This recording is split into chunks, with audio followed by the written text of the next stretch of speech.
Hello دوستو، کیسے ہیں آپ سب؟ میں امید کرتا ہوں کہ آپ سب خیریت سے ہوں گے اور آپ سب کو میرے سنائے گئے ناول یقیناً پسند آ رہے ہوں گے۔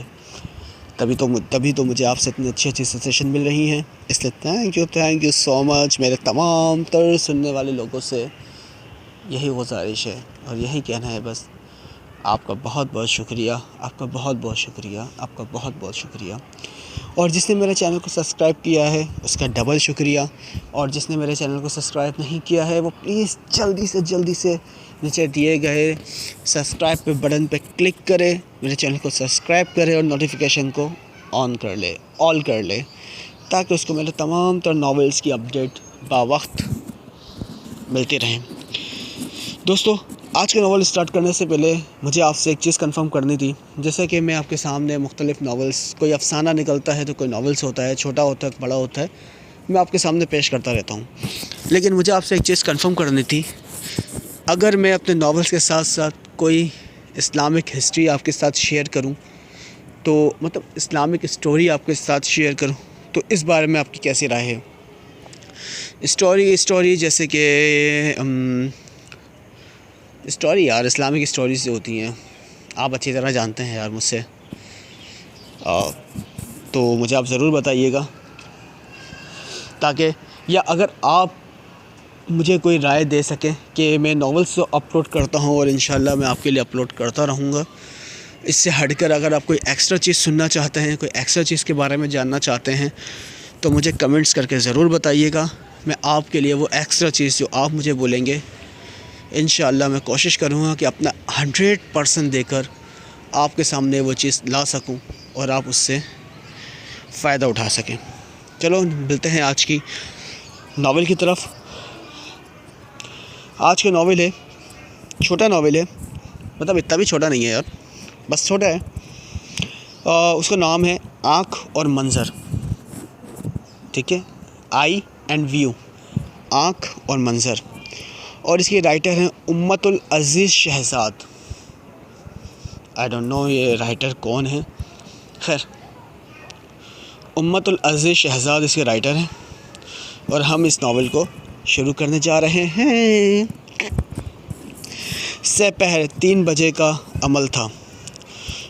شاپنگ مال میں رش تقریباً نہ ہونے کے برابر تھا۔ تبھی تو میں اپنی شاپنگ معمول کے وقت سے بھی پہلے نمٹا چکی تھی۔ عموماً مجھے شاپنگ کرنے میں محض 1.5 گھنٹہ ہی لگا کرتا تھا۔ میری قوت فیصلے غضب کی تھی۔ جھٹ کر کوئی چیز پسند آئی اور پٹ خرید ڈالی۔ اب یہ الگ بات کہ بعد میں امی، بہنیں، حتیٰ کہ دیگر کزنز سے بھی خوب جھاڑ پڑتی۔ انہیں میرے یوں فٹافٹ شاپنگ نمٹانے پر سخت اعتراض تھا۔ ان سب کا خیال تھا کہ یا تو میرے اندر حس جمال سرے سے موجود ہی نہیں تھی، بھی تو اس کی کارکردگی مشتبہ ہی تھی۔ بقول ان خواتین کے، بھلا ایسے شاپنگ میں بھی کوئی مزہ ہے؟ نہ کپڑے کی کوالٹی پر شکوک، نہ شبہات کا اظہار، نہ جوتوں کی بناوٹ پر تنقید، نہ کاسمیٹک کو چیک کر کے رد کرنا، نہ چوڑیوں کی میچنگ کے لیے اتلاوا پن، اور نہ ہی جیولری کا کوئی 1 آدھا گھنٹہ 6 ماہ سے پیشتر نکل جانے پر جیولری منہ پر مارنے کی دھمکی۔ انہوں نے تو اس بات کا شدید کلک کیا تھا کہ میں نے آج تک کسی دکان سے کمر پر ہاتھ ٹکا کر جھگڑا تک تو نہیں کیا۔ خیر، انہی وجوہات کی بنا پر وہ سب میرے سنگ اور خاص طور پر میری نجی شاپنگ کے سلسلے میں جانے سے شدید انکاری ہی رہا کرتی تھی۔ ابھی بتایا نا آپ کو کہ ان کی دنست میں میرے اندر حس جمال کی شدید کمی تھی۔ اب پتہ نہیں وہ کون سی حس جو ان اونگی بونگی حرکتوں سے لطف اٹھاتی تھی۔ بہرحال آج بھی یہی ہوا تھا، سب ہی میرے ساتھ آنے سے انکار کر دیا تھا، سو میں اکیلی ہی چلی گئی۔ شاپنگ جلدی مکمل ہو گئی۔ ساری دیر تو اپنی مطلوبہ کتاب کی تلاش میں ہی لگی تھی۔ جس وقت بک پوائنٹ میں گھسی اس وقت 1:45 بجے تھے، اور شاپ سے نکلتے ہوئے میں نے رسٹ واچ میں نظر ڈالی، 3:30 ہو رہے تھے۔ بہرحال میں خوش تھی کہ مطلوبہ کتاب مل ہی گئی تھی۔ میں نے سوچا کہ چلو پیٹ پوجا کی جائے۔ ویسے بھی مجھے شاپنگ مال میں بنے فوڈ کورٹ کا زنگر بے حد مرغوب تھا۔ میں نے اندر قدم رکھا، یہاں بھی اکا دکا ہی لوگ تھے۔ ٹیبلوں پر۔ میں نے نسبتاً کارنر کی ٹیبل منتخب کی اور برا جمان ہو گئی۔